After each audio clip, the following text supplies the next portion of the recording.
The thing that a lot of people don't know, Daphne Major is made up of two people, Jason Hendrik Hadsma and Eloise Sweetman. And they are based in the Netherlands but have previously lived in Perth. So they were familiar with Western Australia to some point. And they came and spent 8 weeks in the community of Karratha.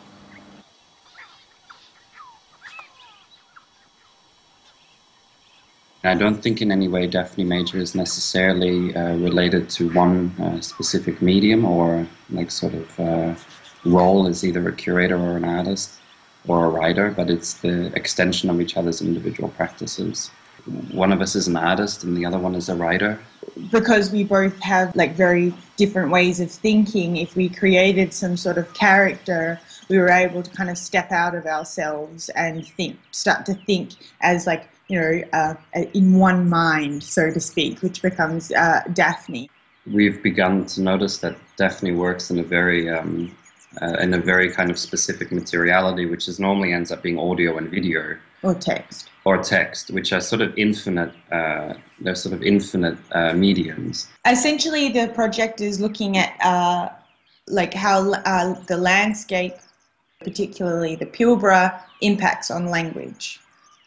You know, we wanted to find concrete examples of poetry in the everyday. And we discovered it, in places that we really wouldn't expect it.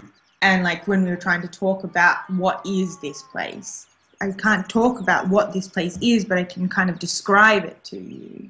And like, so trying to make people kind of experience it through very visual language. And also we were also interested in this idea of the first of things, not in terms of like an origin history, but like the first time that people experience being in this place. I think what was so nice about it was these different collisions of time. I mean, that also there's a lake in the Pilbara where there's a theory at the moment, which is like the most accurate theory, that it's where life first came from. So it's where fossilized bacteria probably most likely went from the water onto the land.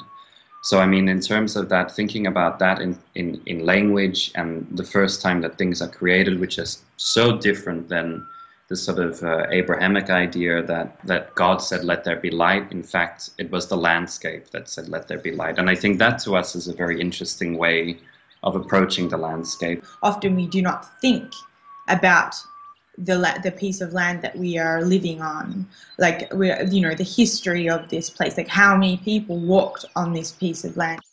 A lot of the things that came up in the film are things that delve maybe into the mechanics of being a person in a way, and I think that in connection to the landscape is quite, maybe we thought that's, and we still continue to think that that's a poignant kind of moment.